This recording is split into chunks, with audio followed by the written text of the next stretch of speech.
में आप सभी का स्वागत है बच्चों। और हम पढ़ रहे थे चैप्टर नंबर 13, हम बीमार क्यों होते हैं। तो बच्चों ये चैप्टर हम लोगों ने पढ़ना स्टार्ट कर दिया था। इसके पहले जो है कि वीडियो क्लासेस में हम लोग चैप्टर फर्स्ट भी पढ़ चुके हैं। तो आप उसको अगर आपने अभी तक उसका काम कंप्लीट नहीं किया है तो चैनल की प्लेलिस्ट में डले हुए हैं वीडियो, देख करके आप अपना काम कंप्लीट कर सकते हैं, चैप्टर को अच्छे से समझ सकते हैं। तो ये चैप्टर हमने बच्चों स्टार्ट कर दिया था और इसको हमने बच्चों पढ़ना चालू कर दिया है। और इसमें जो हमने 5 जो एफ हैं उसमें क्या करना चाहिए उसके बारे में अच्छे से पढ़ चुके हैं। स्वस्थ रहने तथा रोग मुक्त में क्या अंतर है, रोग क्या है और इसके क्या कारण है, रोग किस तरीके से हम पहचानते हैं कि हमें कोई रोग हो गया है। तो ये सब हम बच्चों इसके पहले की वीडियो क्लास में पढ़ चुके हैं। साथ ही हम लोग तीव्र रोग और दीर्घकालिक रोगों के बारे में भी जान चुके हैं। रोग के क्या कारण हैं और हम अस्वस्थ क्यों होते हैं इसको भी हम पढ़ चुके हैं। संक्रामक तथा असंक्रामक कारक कौन कौन से हैं और उनसे कैसे बच सकते हैं वो भी पढ़ चुके हैं। आज हमें पढ़ना था संक्रामक रोगों के बारे में, ठीक है। तो यहाँ पर संक्रामक रोगों के बारे में जब हम पढ़ रहे हैं तो उसमें हम संक्रामक कारक को जरूर लेके चलेंगे।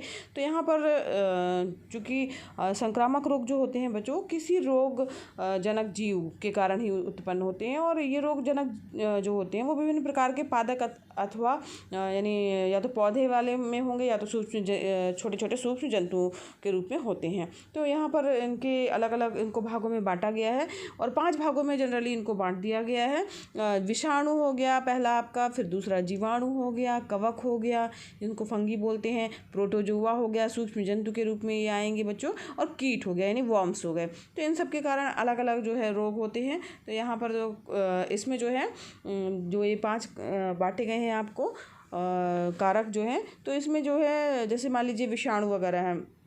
तो विषाणु से बच्चों जैसे विषाणु मतलब हो गया वायरस, तो वायरस से कौन कौन से रोग होते हैं। तो सामान्य जुकाम हो गया, इन्फ्लुएंजा हो गया, ठीक है, पोलियो हो गया, रेबीज हो गया, खसरा हो गया और पीलिया हो गया, डेंगू हो गया, एड्स हो गया, ठीक है। तो ये सब जो है वो किसके कारण होते हैं रोग बच्चों, ये होते हैं आपके विषाणुओं के कारण रोग, ठीक है। वायरस से होने वाले सामान्य रोग आपको समझ में आ गया।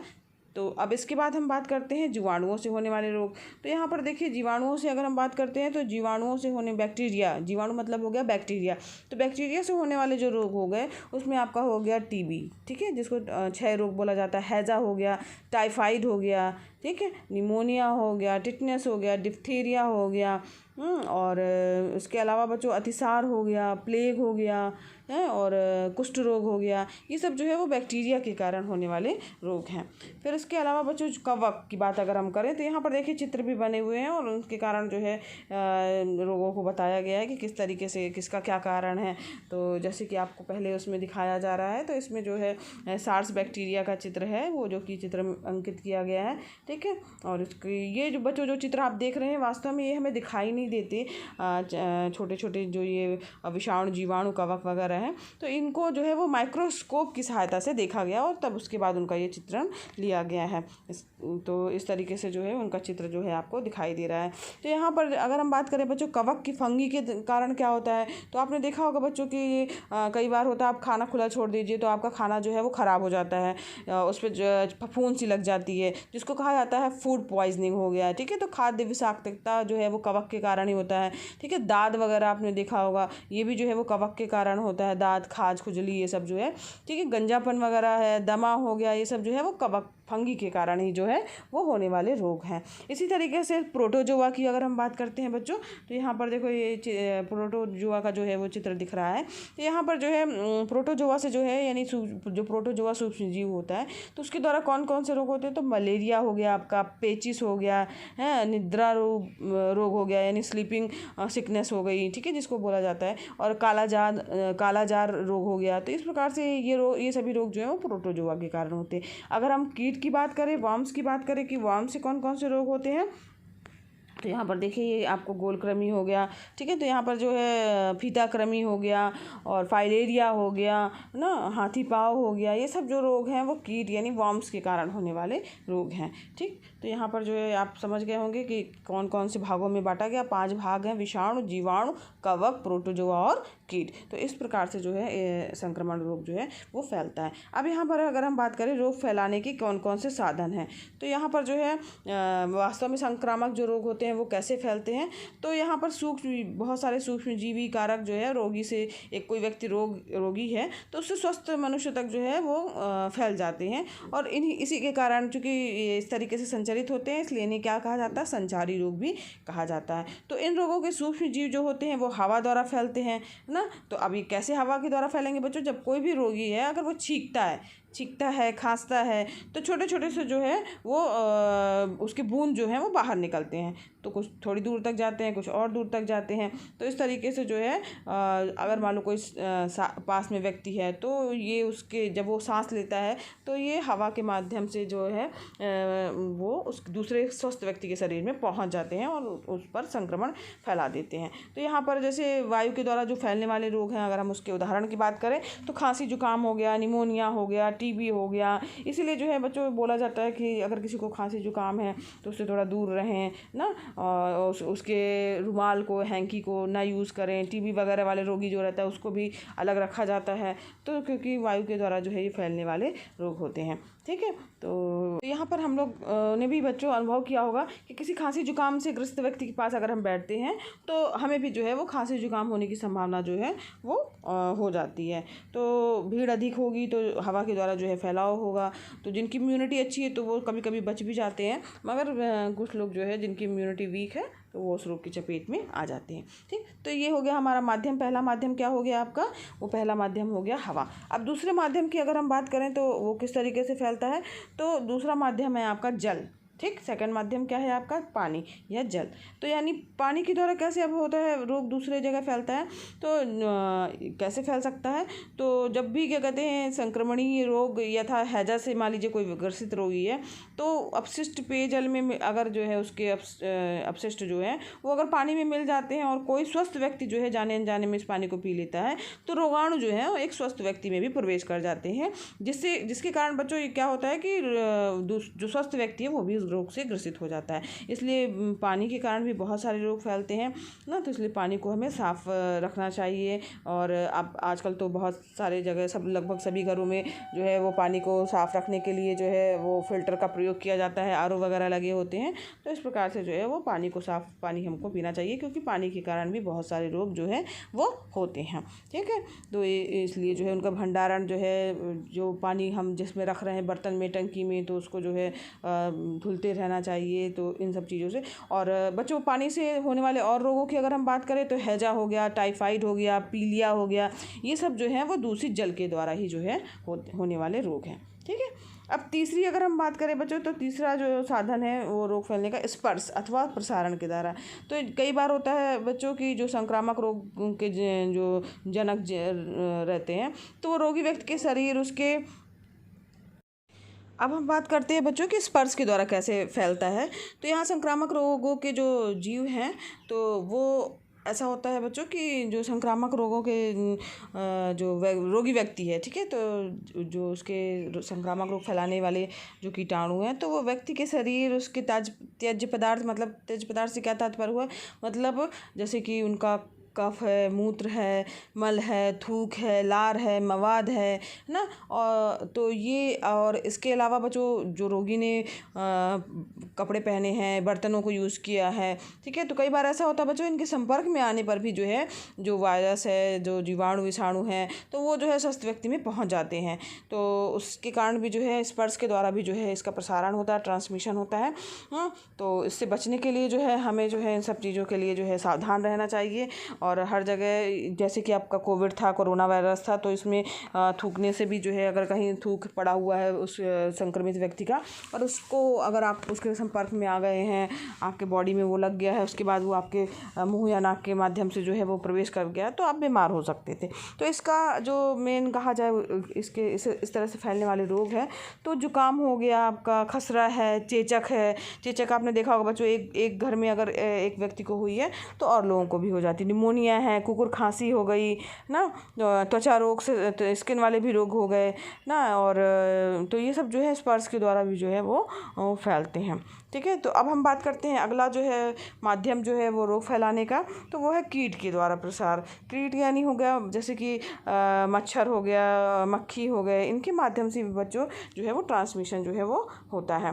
ठीक, तो यहाँ पर जो है अगर हम ट्रांसमिशन की बात कर रहे हैं कि कैसे होता है मच्छरों से और मक्खियों से, तो मच्छर जो होते हैं, अगर मान लीजिए किसी रोगी व्यक्ति को अगर मान लीजिए काट लिया है, उसका खून चूसा हुआ है, और इसके बाद जो है स्वस्थ व्यक्ति को भी उसके बाद वो मच्छर आकर के काट लेता है, तो वो रोग जो है, जो रोगी व्यक्ति का रोग है, वो स्वस्थ व्यक्ति के होने की संभावना जो है वो बढ़ जाती है, और वो इस तरीके से जो है फैला सकता है रोग। तो यहाँ पर जो है स्वस्थ रोगी भी जो है वो स्वस्थ व्यक्ति भी जो है वो रोगी के माध्यम से जो है वो मच्छर के माध्यम से जो है वो रोगी व्यक्ति के कीटाणुओं को जो है वो स्वस्थ व्यक्ति में पहुंचा देते हैं। तो मच्छर हो गया, इसके बाद फिर मक्खी भी जो है वो कीटाणुओं को फैलाने का काम करती है। तो हमें जो है पिस्सू वगैरह होते हैं, तो वो भी जो है वो कीटों के द्वारा ही उनका प्रसार होता है। तो पिस्सुओं के कारण जो है वो प्लेग जो है वो फैलता है।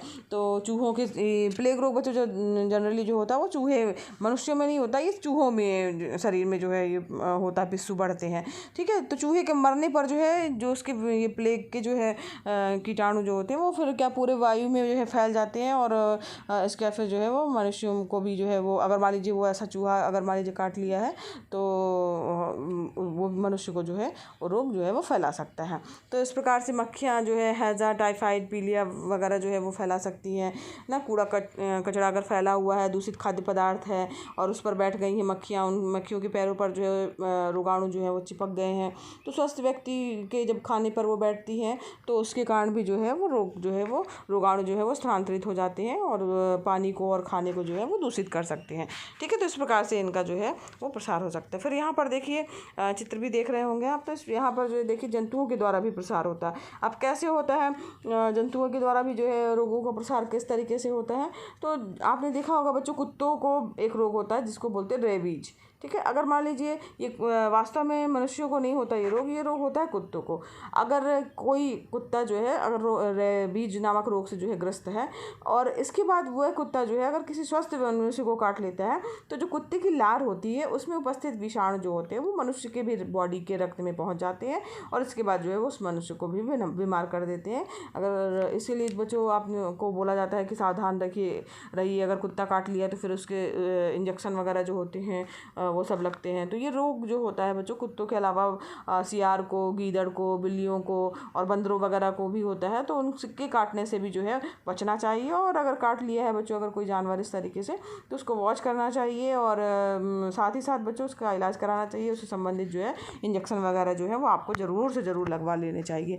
तो इस प्रकार से, और इसके अलावा बच्चों अगर हम कुछ अन्य साधनों की बात करें कि उनके माध्यम से कैसे फैलता है, तो कई बार आपने देखा होगा बच्चों कि जो नाई होते हैं, जो हेयर सैलून होते हैं, तो उनकी दुकान में आपने देखा होगा लोग जो उस्तरा यूज़ करते हैं, और एक व्यक्ति का मान लीजिए दाढ़ी बनाया या बाल उसने कट किए, तो उससे क्या होता है कि वो अगर उसी उस्तरे के माध्यम से, उसी ब्लेड के माध्यम से जो है किसी दूसरे व्यक्ति को भी उसने कर दिया, तो उसके कीटाणु जो है, अगर मान लीजिए रोगी व्यक्ति का अगर उसने मान लीजिए सेव किया हुआ तो दूसरे को कर दिया, तो उसका भी होने के चांसेस हो सकते हैं, क्योंकि उससे कट वगैरह लग सकता है और उससे जो है फैल सकता है रोग। इसके अलावा जो है इंजेक्शन वगैरह के लिए भी जो है सिरिंज जो यूज़ की जाती है, उससे भी जो है स्वस्थ व्यक्ति, अगर मान लीजिए कोई रोगी व्यक्ति है उसको वो सिरिंज लगी हुई है, सुई लगी हुई है, और उसी सुई के माध्यम से अगर हमने स्वस्थ व्यक्ति में जो है इंजेक्ट कर दिया उसको, तो वो डिसीज़ जो है वो स्वस्थ व्यक्ति में भी हो जाएगी।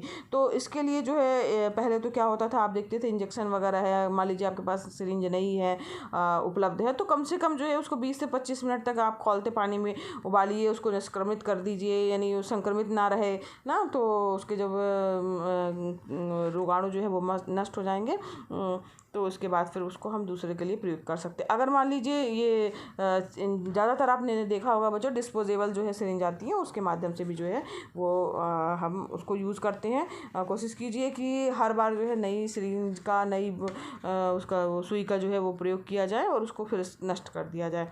ठीक है। तो इस तरीके से जो है रोग फैलने के साधन आपको समझ में आ गया होगा। तो रोग फैलने के साधनों में किन किन के माध्यम से जो है रोग फैलता है, अगर हम शॉर्टकट में बात करें बच्चों, तो हवा के द्वारा भी प्रसार होता है, पानी के द्वारा भी प्रसार होता है, स्पर्श के द्वारा, ट्रांसमिशन के द्वारा प्रसार होता है, जिसमें हो गया उसका थूक, कफ, लार, मवाद, मूत्र और मल, इन सब के माध्यम से भी प्रसार होता है। इसके अलावा भी बच्चों हो गया कीट के माध्यम से, कीट यानी मक्खी मच्छर फैलाते हैं, और जंतुओं के द्वारा भी, अगर जंतु को रोग है और उसने काट लिया है मनुष्य को, तो उसके द्वारा भी जो है वो प्रसार होता है रोगों का। इसके अलावा अन्य साधन हो गए, जैसे कि सिरिंज हो गया आपका, और ब्लेड वगैरह वही यूज़ कर ली, तो उसके माध्यम से भी जो है रोगों का प्रसार हो जाता है। तो इन सब से भी हमें ध्यान रखना चाहिए और बच करके रहना चाहिए। अब हम बच्चों एक रोग की बात कर लेते हैं, वो है आपका एड्स। तो उसका फुल फॉर्म अगर हम बात करें तो वो है एक्वायर्ड इम्यूनोडिफिशियेंसी सिंड्रोम, ठीक है, जो कि जो है HIV वायरस के कारण जो है वो फैलता है। तो यहाँ पर जो है जब ये रोग होता है बच्चों, तो ये रोग जो होता है जनरली जो है होता है ये जो रोग होता है बच्चों, तो ये जब फैलता है तो इसके लिए विशिष्ट ऊतक जो रहते हैं वो सामान्य प्रभाव को उसको लक्षित कर देते हैं। और इस रोग से बचने के लिए जो है अगर मान लीजिए इंजेक्शन किसी का रोगी व्यक्ति का दूसरे में लग गया तो फैल जाएगा, असुरक्षित यौन संबंध कर रहे हैं तो ये रोग फैलता है बच्चों। और इसके अलावा भी इसके कुछ कारण हैं जिसके कारण ये फैलता है। तो चूँकि ये इस रोग में होता क्या है कि ये प्रतिरक्षा प्रणाली जो है आपका इम्यूनिटी सिस्टम को कमज़ोर कर देता है या नष्ट कर देता है, जिसके कारण जो है हमारा शरीर जो है वो छोटे छोटे से भी संक्रमण का मुकाबला नहीं कर पाता है। और जो भी रोग, अगर मान लीजिए जो भी रोगाणु विषाणु जो भी आए हमारे पास में आया, तो हम उससे संबंधित रोग से ग्रसित हो जाते हैं, हमारी इम्यूनिटी बहुत कम हो जाती है, नगण्य के बराबर हो जाती है, ठीक है। तो अगर मान लीजिए हमें हल्का सर्दी जुकाम हुआ है तो वो तो भी हमें जो है वो धीरे धीरे करके निमोनिया हो जाएगा, फिर और भी हो सकता है आहार नली में जो है संक्रमण हो सकता है। और इसके कारण जो है जब हमारी इम्यूनिटी कमज़ोर होगी तो कोई भी रोग से हम जल्दी से ग्रसित हो जाएंगे और उसके बाद जो है हमारी मृत्यु जो है वो हो जाती है। तो इसलिए जो है इन सब चीज़ों से भी हमें बच के रहना चाहिए, सावधानियों को हमें रखना चाहिए। अब यहाँ पर हम जो है हम बात करेंगे उपचार के नियमों की। तो ये बच्चों हम नेक्स्ट वीडियो क्लास में पढ़ेंगे उपचार के क्या नियम है। आज की वीडियो क्लास के लिए बस इतना ही।